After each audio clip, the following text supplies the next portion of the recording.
Welcome to Eat Well, Travel Better, the Business of Food Travel podcast with Eric Wolf and Ashi Vale, where we help you become a better industry professional by gaining inspiration from some of the world's most successful people in the food and beverage tourism industry.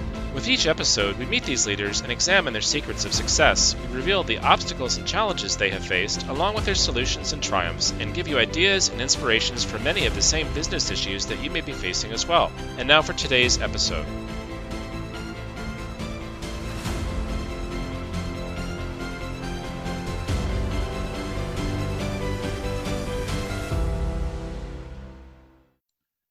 I'm Eric Wolf, and I'll be your host today for episode 26 of Eat Well, Travel Better, the Business of Food Travel podcast. And joining me today is co-host Ashi Vale. Today we'll be speaking with James Blick. James is a Kiwi living in Madrid, and he loves the power of a great meal which can connect people and forge friendships. James is the co-founder of Devour Tours, a company that offers food tours in Europe's most delicious destinations, and also of Spain Revealed, a YouTube channel that helps people experience Spain like locals. Welcome, James. Hey, great to meet you guys. Thanks for having me on the podcast. I'm really looking forward to sharing my story and any helpful insights for the listeners. Thank you for being with us, James. We're really excited to hear your story. Speaking of which, please tell us how you made it from New Zealand to Spain and have become such a Spain expert. Yeah, well, it's an interesting story. Obviously, Spain and New Zealand are complete antipodes. So if you drill a hole through Madrid, where I'm based now, through the middle of the earth, you will arrive somewhere in the North Island of New Zealand. There's actually a Google Maps plugin you can get, which gives you the exact inverse of any point in the world. And I've done it, and you arrive in New Zealand. So I couldn't have gotten any further away, which to the disappointment of my mother. But I think it shows that in my family, we've always been great travelers. And how I got here is that I was working in New Zealand. I was working in the film industry. And because New Zealand's so far away, we, as Kiwis, always want to travel. And we're good travelers. We're not afraid to get on an airplane for 20 hours or something like that. It's just the nature of coming from a place like New Zealand. And so I had been flatting in New Zealand, been living with a German and French couple, and had just sort of fallen in love with the notion of maybe living in Europe for a while. So when I can't remember how old, maybe 25 or so, I decided to move to France for a year to teach English, to learn, I knew some French, to practice my French, and as I always say, to meet French women.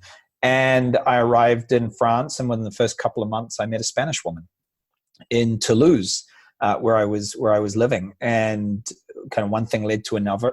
And she became, she's now my wife, and she's from Madrid. So it was through France that I met the Spanish woman. And then we lived in New Zealand together for a while, and came back to Madrid in 2011. I was working in advertising at the time, still directing TV commercials, which is what I've been doing in New Zealand. But I realized that I didn't love advertising. And when you move countries, it's a great opportunity to reinvent yourself, because there's nobody around you to disappoint or to ask questions and say, oh, but hang on, weren't you doing so-and-so? Weren't you working in advertising? And suddenly you feel like a failure. So the lack of friend networks is kind of freeing in some ways. So I started travel writing. I was falling in love with Spain and learning a lot. So I started writing for The Guardian, Toronto Star, other El País, but travel writing doesn't pay much. So I decided guiding would be a great addition. And that led to Devour Tours after that. So it's been very organic, but really came from a desire to just live the European dream. Very cliche, I'm afraid. Not at all. What a fascinating story. Can you tell us a little bit more about Devour Tours? My passion, and I have two co-founders, Lauren and Alejandro, and really all of our passion is to really help people understand a place in a deep and meaningful way, and to do that through its food. When I first moved to Spain, I fell in love with tapas bars. They're not just places for food. They're places where you strike up friendships, you strike up conversations. The real driver for me, and I know for my co-founders, is that when you love a place so much and you learn so much about it, such as Madrid, when you see other people visiting who you can just tell they're going into the wrong bar, or they don't quite know how to order, or they're not having as rich an experience as they can if they only had more information and more knowledge, then you want to help them. If I see people in Spain and I can tell that they're a little bit lost, it pulls on my heartstrings, and I do want to go and speak to them and say, hey, around the corner, there's this great little place. Let me take you there, and I'll introduce you to Carlos. He does a great tortilla. And it's almost like just I have this drive to do that. And really that's what Devour came out of. It's a little awkward if you just walk up to people and offer to sort of take them around to bars. But if they pay you, it's normal. And so it really came out of a desire to help people understand initially Madrid, where we started, in the way that we had learned about it. We had discovered it over the few years we've been living here. And I think what's key is that, our tours are about food, but we say we like to fill bellies and minds. And that's really important for us, is that if you come on a Devour tour, you're going to eat amazing food. We're going to take you to local places. You're going to meet the people serving the food.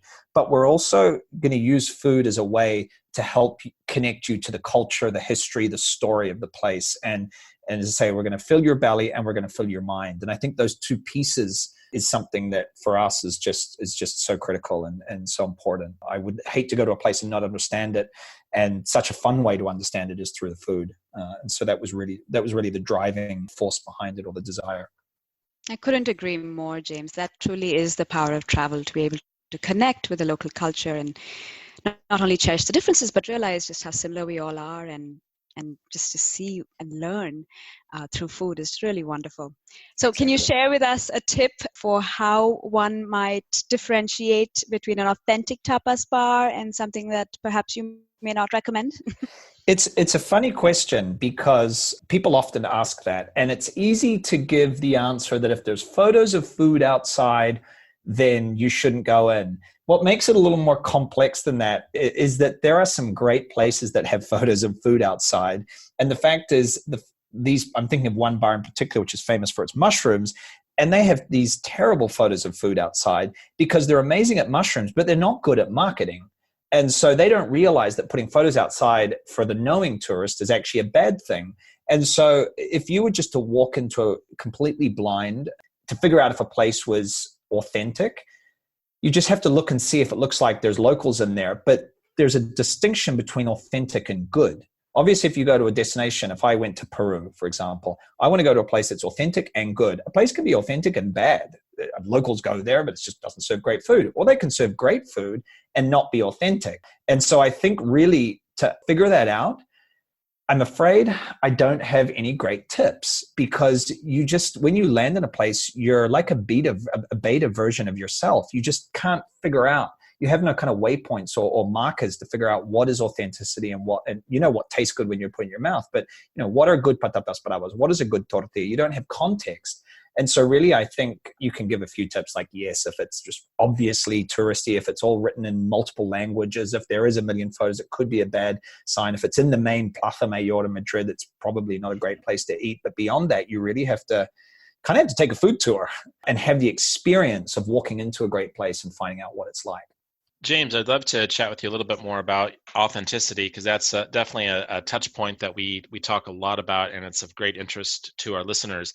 But I'd like to go back for a minute and talk a little bit more about Devour. And I'd like to ask you, what's Devour's unique selling proposition? And also, were you concerned when you entered the market about competition? Because you operate in some very popular cities that are popular with tourists. So Barcelona, Madrid, Paris, Lisbon, and there's a lot of other companies out there doing the same thing. So what makes Devour special?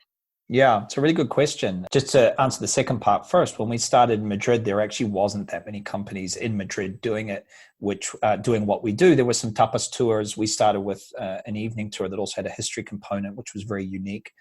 Now there's a number of those. But also when we first started it was a daytime food tour. There was I may be getting it wrong, and maybe there was one, but I don't think there was anything like that. And so when we started, we did have that. When you start in a market where there's not a lot of competition, in a way, it's a blessing, because you can make mistakes and you don't have to be the sharpest right from the start. Obviously, that could be a curse in some ways, because you could not sharpen your wits early on. But as I said, when we started in Madrid, and even when we started in Barcelona a few years after, in 2014, we started in a neighborhood where there was not really any other meaningful competition in terms of quantity of tours and things like that.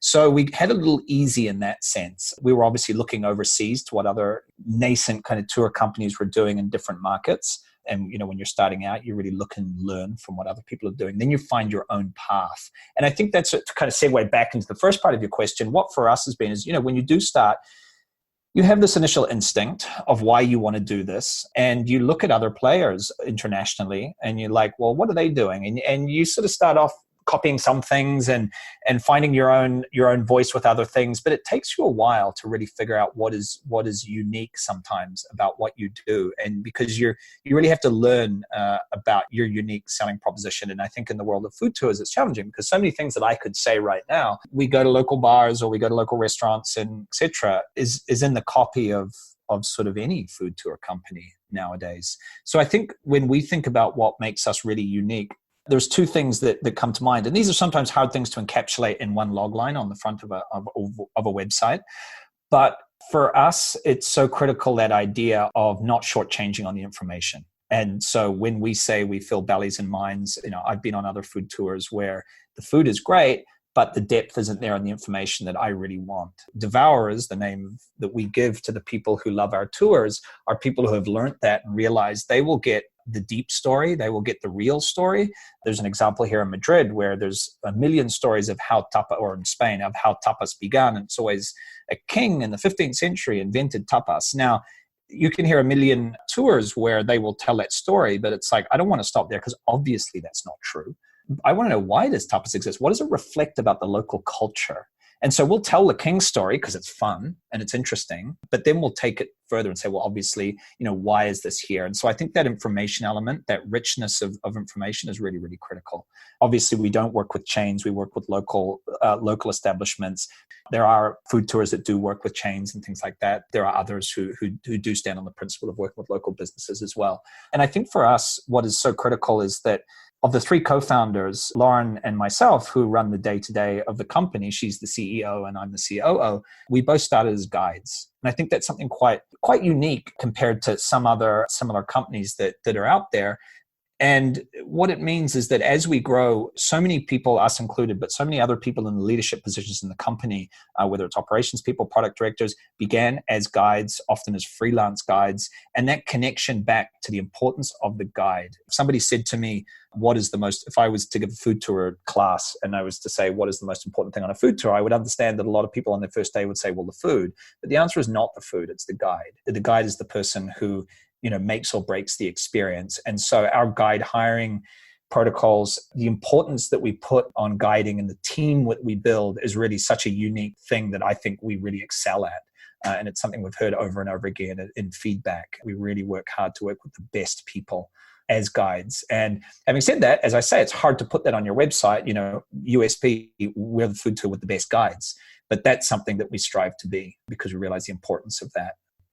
You're absolutely right. It's always about the people. I mean, you look at any service business, whether it's restaurants or hotels, or just consider a flight attendant. I mean, if you have a great flight attendant or a great server in a restaurant, you have a great experience. If you have a bad one, it ruins it. Exactly. I think people know that, but again, it's hard sometimes to put in the extra work to make sure people are well chosen and well trained, particularly as your business grows and you have to deal with scale. When at the beginning, if we were hiring a guide, Lauren and I would be there doing a little test tour with the guide who was coming on. Now that's not feasible anymore. So as we scale a company, how do we instill that and how do we make sure that continues to happen? And so that's something we put a lot of energy into. James, as you've grown and scaled through Europe now, what are some of the challenges you've faced, both from an operations perspective and perhaps hiring guides, but also from the demand perspective and getting in front of travelers? Yeah, it's interesting. From the demand perspective, just to give people some context, we began in 2011, 2012 in Madrid. And until this year, we only had tours in Spain. And this year we have expanded, offer tours in Lisbon, Paris, and Rome. And what's been really interesting is that we spend a lot of our time really understanding what we do and what we do well in Spain. To the point that, the company used to be called Devour Spain. And then we changed the branding a few years back to Devour Tours because we knew we wanted to take this beyond the borders of Spain. I think one of the biggest challenges of growing and particularly leaving the borders of Spain was having the confidence and knowing why we almost not had the right to do it, but why should we think that we could offer, as these Spain experts, a great tour in Paris? And if you had have asked me 4 or 5 years ago, I wouldn't have had an answer to that. But in the last 2 years, it's become very clear what the answer to that was, that yes, I know a lot about Madrid. I know a lot about Spain. I began as a guide here. But over the years, what I realized we have learned is so much about what makes for a great experience on a food tour and what makes for a great food tour. And so the realization that, yes, Devour tours can exist in Paris, the missing piece that we've had so far is obviously that local knowledge, but actually that's an opportunity to work with somebody wonderful. Take Paris as an example. Our operations manager and guide there, Jess, is the most phenomenal expert on Paris cuisine, the most wonderful communicator of that. I mean, we're skyrocketing up the ranks in TripAdvisor in Paris, and that's because we've found this wonderful person. And she was leading her own tours through Airbnb before that, but really wanted to be part of a bigger team. And so the ability to say, well, here, Jess, you've got the local knowledge. You're at heart, you've got the things that make up a Devour. We've got all this learning and all this knowledge that we can bring to it and build around and support you to be able to grow this. And I think that was the realization that has allowed us to scale. Demand perspective, how have you guys grown? Has it been TripAdvisor that's been helpful? How would you guys market yourselves? TripAdvisor has been key. We've always put a lot of energy into TripAdvisor reviews. Obviously, that's changing now, and that's a challenge. Now, TripAdvisor, I feel like people don't realize it, but effectively it's a booking platform. The biggest driver for our growth has been content marketing. And so it's been the fact that we have always put, again, because I've come from a content background with my YouTube channel, Lauren as a blogger before starting Devour. And so we have always provided wonderful content on our blogs that have just, whether you book a tour or not, that's okay with us. We know enough people will, because the value of the content is so incredible. So most people have found us through that. If you Google for information in Spain, you will either come across a Devour blog or one of Lauren's or one of my videos. And so on her personal blog and on my YouTube channel. And so that has been the key, because at the beginning, obviously you don't have money to market. Now, obviously there's Google ads and things like that. But really the focus for us has been just providing people with great content and letting that filter through into us. And over time, how has that helped us as we expand outside Spain? I think we've reached enough of a critical mass that our brand is strong enough that we can step outside Spain and people recognize us. They took a tour in Spain, now they're going to Paris, now they're going to Lisbon, and they want to be back. So particularly over the last 2 years, the strength of the brand, which, the key aspects are obviously, content is one, but really the quality of the tours and the professionalism, the unity of the brand. We did a rebranding a few years back, and we're really happy with the brand and how it looks and how it feels and the message it gives. And so I think the brand is really serving us now. So James, you've been in the food industry for a while now, in the tourism industry specifically. Mm-hmm. What is a concern that you see in the industry these days, and do you have a solution for it? Yeah, what is a concern? I think the awareness of how we work within tourism, particularly in destinations that in some cases are suffering from over-tourism, and still be clear that we believe that we are providing something that is helping that destination and helping the people who are going there and not doing something bad. And I think that people often say, well, I don't often say, but people have asked, what's it like to have tours in Barcelona, given that Barcelona is suffering from over-tourism? It's kind of like, there's not a black and white answer to that. I, as a traveler, know that I am not going to cease traveling. The way I travel will change. But when I go to places, I want to have be able to make the choice to book with companies that align with my values and align with the changing values that are around travel. And so I think kind of rationalizing and coming to terms with the fact that there are challenges in a lot of the destinations that we operate in, and how we are part of the solution in terms of providing a quality experience and supporting local businesses. And I think that's something that's quite challenging to communicate about, and just to kind of come to terms with yourself and figure out clarity for yourself. More and more people are traveling, and that's not going to stop, and that's only going to grow. So what does that mean for a place like Barcelona where we operate? What is the implications of that? I do think that when it comes to over-tourism, companies have to take a responsibility in terms of managing tourism. And I know marketing destinations are now seeing themselves as more management destinations. How do we not just market to just come anybody, but how do we manage the amount of people coming in? Tour companies have to be aware of how they manage those people coming in and have to be responsible with that. cities have to be responsible for that. And also travelers have to be responsible, make responsible choices and make sure that they read the about page of the company that they're booking with and are critical in that way. But I think that's the biggest challenge that we face. Other challenges, something that kind of plays on my mind and I'm aware of, is that in my own life, I'm trying to eat less and less meat, and the impact of meat on climate change. I'm aware that, we serve meat on our tours. We're not planning to change that right now, but both in terms of more and more people who choose to not eat meat coming on tours, but also the responsibility around a company we all have responsibility as company owners around how we can be responsible to the environment and respond to climate change. And what does that mean about the future of 10, 15 years down the line of our tours? I don't have kind of a plan on that, but it's something that I'm aware of. James, you are living in a difficult country to be a vegetarian in. I am. It's getting better. And it's funny. People often say, Spaniards eat so much meat. Where are their vegetables?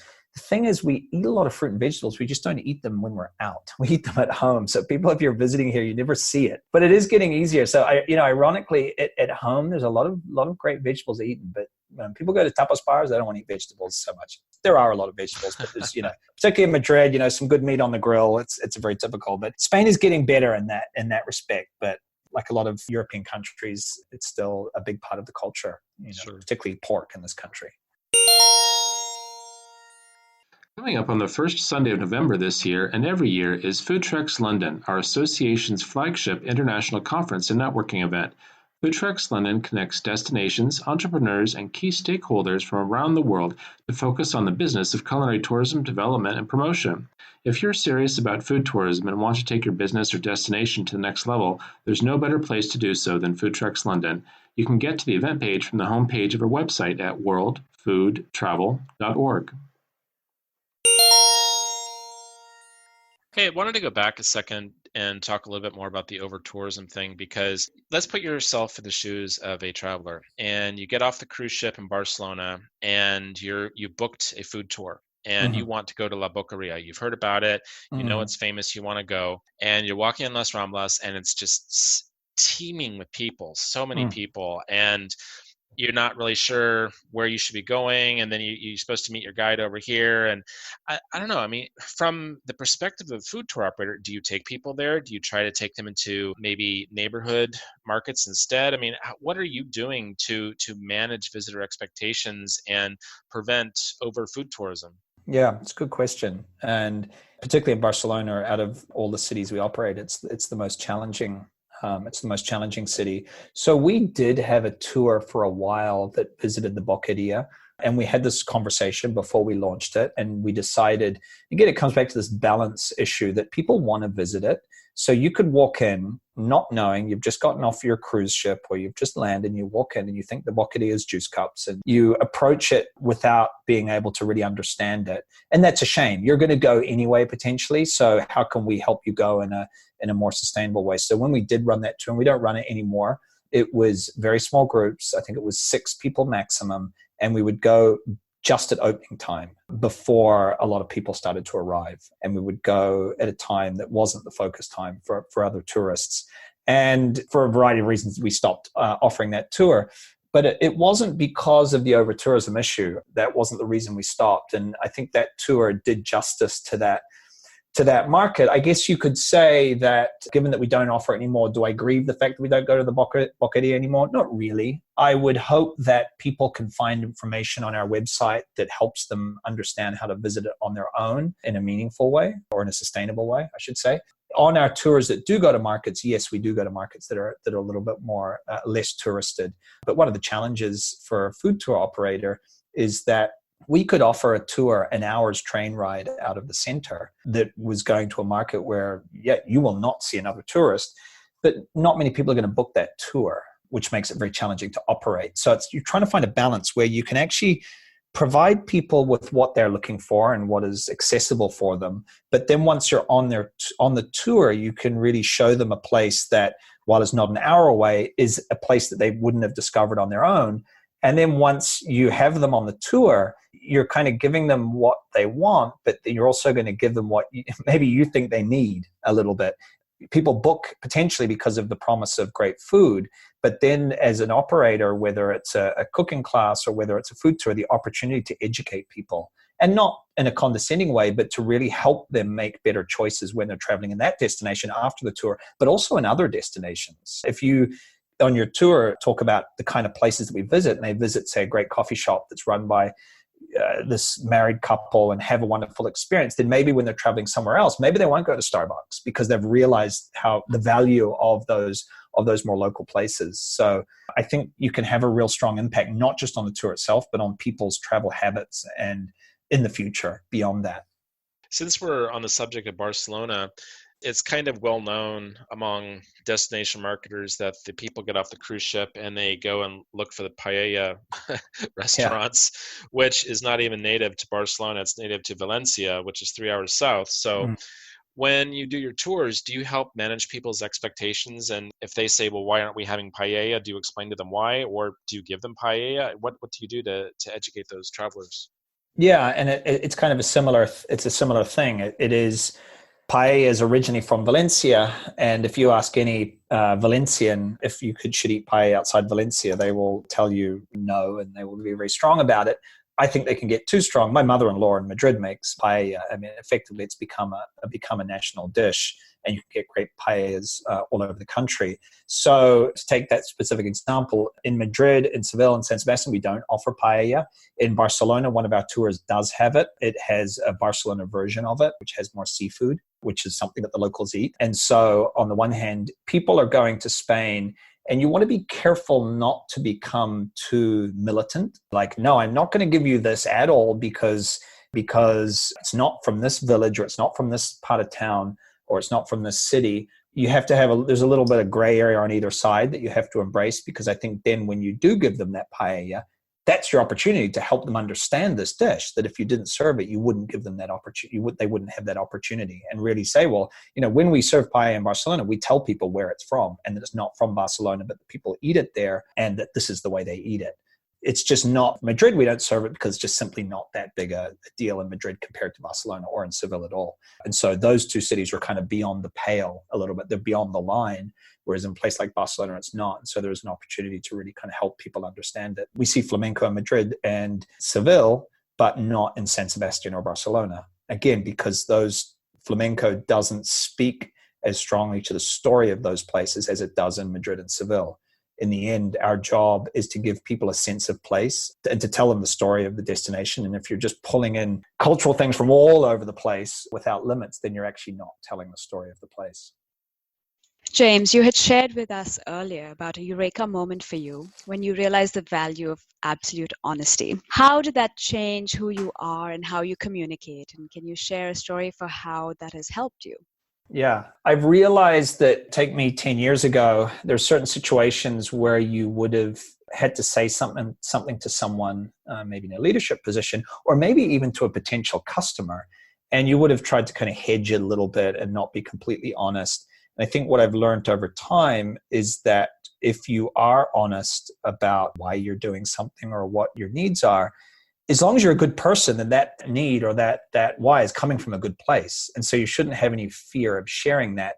And so I think we often self-edit ourselves when it comes to, whether it's marketing or whether it comes to just providing leadership within a business context. And then once you kind of relax about that a little bit, you realize, no, actually, I can be honest about this, and it will actually be very disarming for the person I'm speaking to. So an example, that's a hard one.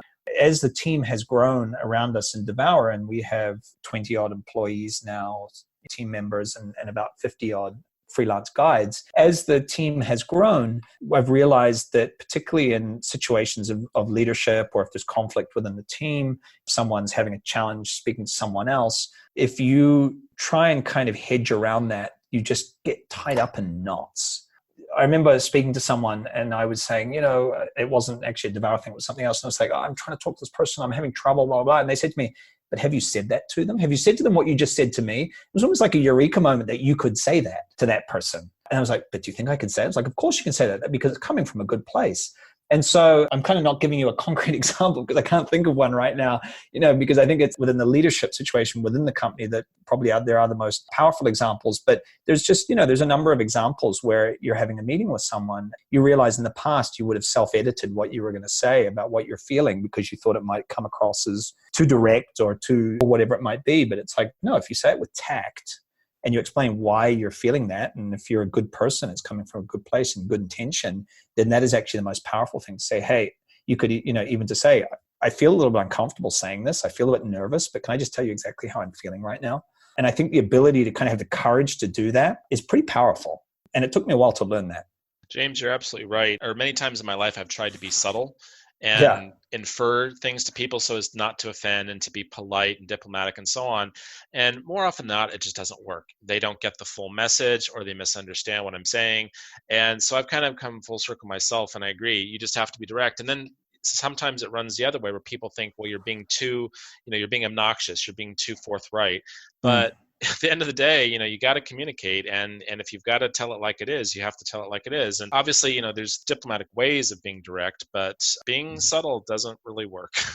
No, it doesn't at all. And I think the key for me was realizing that an important piece within it is tact. You can be direct without tact. You're not going to achieve, the person's going to close off. And so that tact piece is really important. And I think, being subtle, another way is effectively being passive or passive aggressive, but you can also be aggressive. And so finding the place in the middle where you can be assertive and making sure that your needs are filled, but also their needs are filled, i.e. you have to listen to them as well as tell them how you're feeling, then it usually works. And if somebody doesn't want to listen, well, you can only be tactful and honest. They can't really ask for anything else.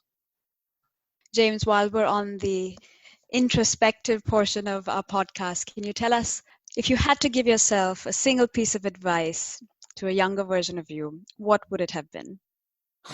I'm 40 now, and I think maybe when I was 25 or 30 or doing things, I struggled to, I wasn't even aware of this notion, but I struggled to, I would often wait till things were perfect before I would act. And I do believe that if you want to do something, you should do it before you're ready, before you're 100% ready. Get it about 70% of the way there. I guess the knack is knowing which 70%. There might be a 30% that's okay to leave, but if you wait till it's 100% ready, it's too late in a way. You've lost time. And so I think that's really important. The other side of that is, I guess it's, if you're feeling like something isn't right, or you're trying to figure out a kind of a path forward, that the only way to figure out that path is through action. Even if it might be kind of the wrong action, you need to course correct. If you sit there and meditate on it, that's an important piece. But to actually do something as well is really critical. And I've found that when I've felt stuck, whether trying to figure out strategy or whatever it may be, I've had to meditate on it and think about it, but also take some sort of action. And that's the only way that you kind of force some sort of realization. What are you reading right now? Or do you have a favorite book? What did I just read? We asked this question in our interview questions. We asked people what the last 5 books that they've read are.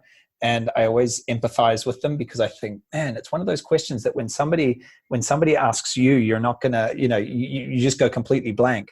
Obviously, I'm speaking now because I've gone blank. I'm trying to cover up. But no. But in addition to that, it's also, I feel that now that we read on the Kindle, we rarely see the title of the book as much as we used to before. And so even while I'm reading a book, I can't sometimes recall the title. That's true. No, it's very true. So one book that I'm working my way through, which my mother gave me 15, 20 years ago, is The 7 Habits of Highly Effective People. And I'm also reading a book which is more of kind of a fetish, if you will. It's a 60s Spanish cookbook that has a piece of history before each kind of chapter on the history of each region. One of the things I love about that is I love looking at old photos of Spain. I love wondering what it would have been like to kind of walk into a bar in the 1950s or the 1960s, just kind of understand where things have come from. We often talk about like tapas as if it's always existed. Well, 10, 20, 30 years ago, it was different. I mean, one of the things we say on our Barcelona tour is everyone goes to Barcelona wanting tapas, and now Barcelona has amazing tapas, but tapas are not native to Barcelona. And if you were in Barcelona 50 years ago, there was really no such thing. That's another example of we're really honest with people, because knowing that will only enhance their experience because they'll actually have a context of it. So I have this sort of terrible 60s cookbook that my wife gave me that I'm reading through at the moment, and sort of loving all the little pieces of history that are there. I tend to balance one business book and one sort of Spain book. And then I try and also read something in Spanish as well, which is usually a thriller. There's a famous Spanish thriller writer called Montalban. And if I'm going to read something in Spanish, then I always like to read a good murder mystery. If you like pictures of old Spain and kind of the way things used to be, have you ever seen an episode of the Ministry of Time series on Netflix?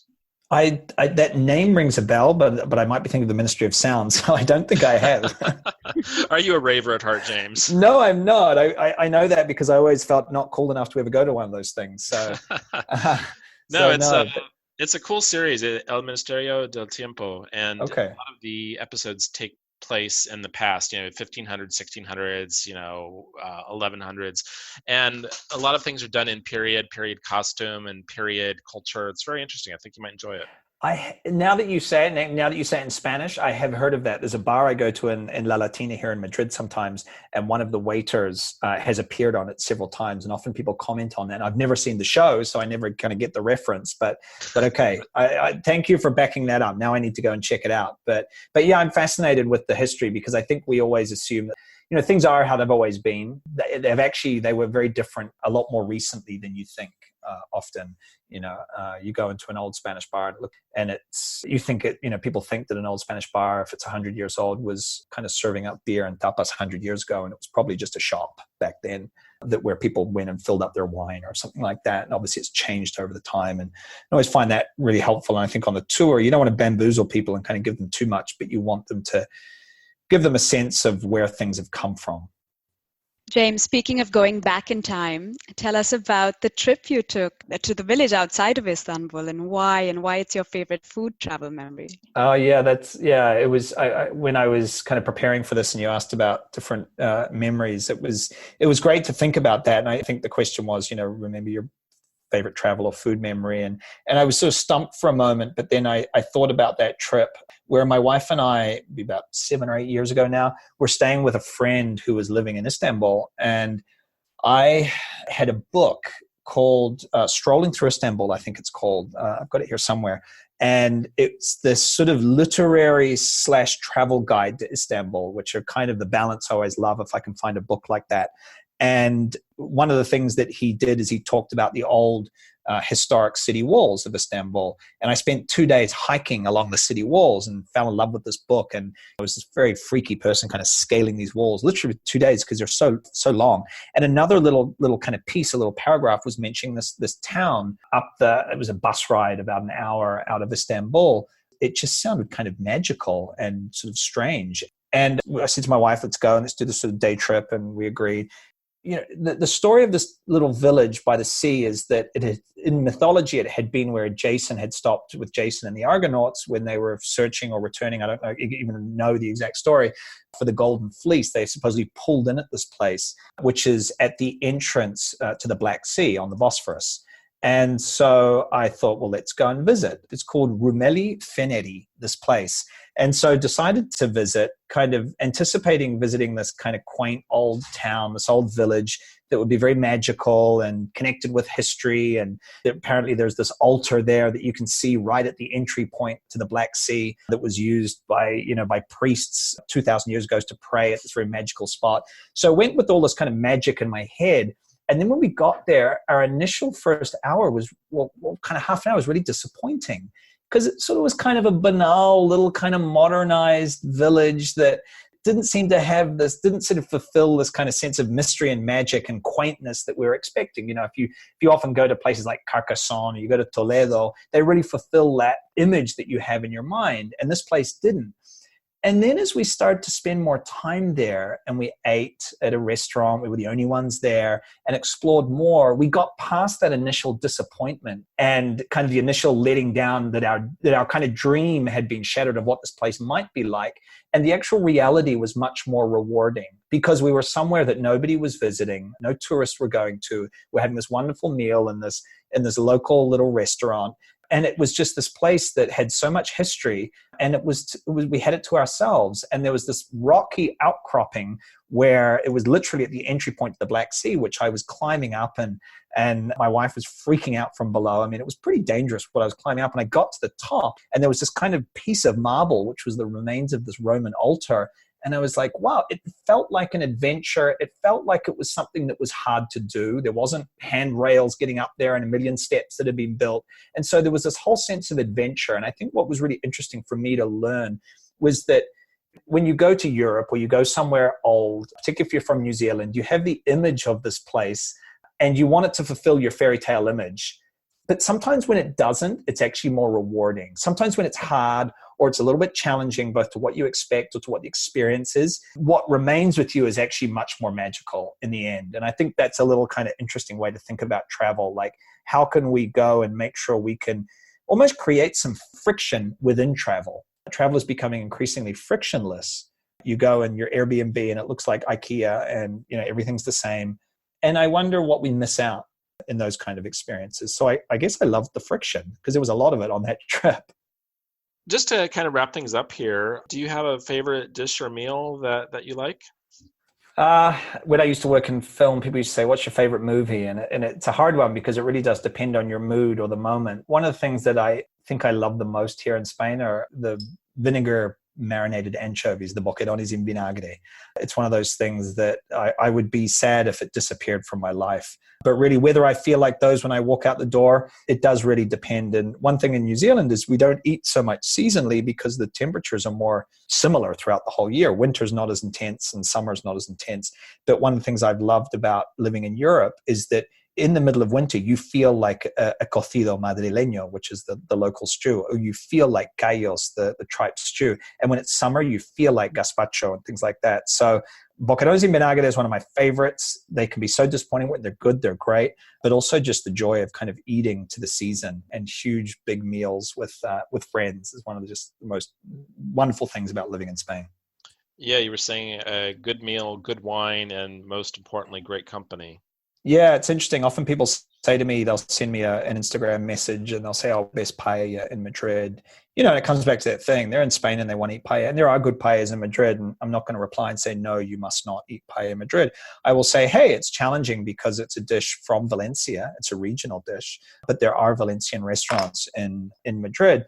But it's interesting when you look at the paella restaurant TripAdvisor reviews, they're all over the place. And even good places have a lot of negative reviews. And I think it's because it's a dish that's so built up. It's a rice dish in the end. It's not going to change your life. And so if you come to Spain and that is like the focal point of your experience, well, I mean, I'm not going to say you're going to be disappointed, but you'll probably find that the focal point is something else in the end. Why I'm talking about this is because it comes back to that friend piece, is that a dish like paella, for me, it's like the Kiwi barbecue. That's what a paella is. It's something to be shared in a group with friends. You don't even have plates. You just put all your spoons in the dish and eat out of the dish. And so when you're sitting with your husband or wife or whoever having it, you're kind of missing out on a little piece in a way of the experience that is inherent in a paella when a local eats it. And I think that obviously that's quite challenging because you don't know people in the place. Certainly on a food tour, you can eat it with other people and that is great. Or if you go to someone's home, for me, that's the critical ingredient on the paella is friends. That's exactly how we started the interview today. We talked about how you love the power of a great meal to connect people and forge friendships. And that's exactly what you're talking about. And that's exactly what you're doing with Devour Tours. Exactly. Yeah, no. And it's incredible how when you eat with someone, as a guide, I always remember that when you start a tour, these people are all strangers. You're together for 3 to 4 hours. By the end of it, it's incredible how food and a little bit of alcohol can really bond people and you feel like you've had an experience together. And that's the beauty of eating. It's like an accelerator for friendships is food. And I think that's what's so fantastic about food tours. Well, I think a little bit of alcohol also helps with the foreign languages. It's amazing how much better my Spanish is after a few beers. Says you. Well, James, thank you so much for sharing your stories and insights. It's been a real pleasure having you on the podcast. Well, thanks for having me, guys. I've really enjoyed it. Yeah, it was a great pleasure. Thanks so much.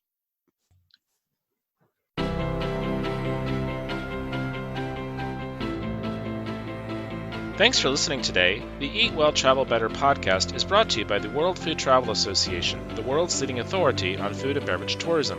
We empower local communities and businesses with the food and beverage tourism knowledge and tools needed to reach new consumers and gain a competitive edge. Founded in 2003, every year we shepherd a community of almost 100,000 professionals in over 100 countries. Connect with us on Facebook, Twitter, LinkedIn, and Instagram. And you can learn more about us, subscribe to our newsletter, and join our family at worldfoodtravel.org. Until next time, eat well and travel better.